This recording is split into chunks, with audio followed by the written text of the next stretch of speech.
Multi speciality ஹாஸ்பிட்டலில் இருதயத்துறை நிபுணராக இருக்கேன்.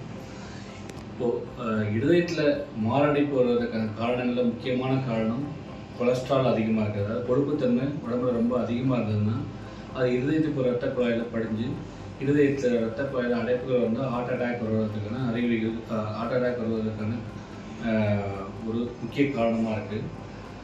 இந்த கொலஸ்ட்ராலில் இந்த மாதிரி சுகர், ப்ரெஷர் இருக்கிறவங்களுக்கு இந்த கொலஸ்ட்ரால் அதிகமாகிறதுக்கான வாய்ப்புகள் ரொம்ப அதிகம்.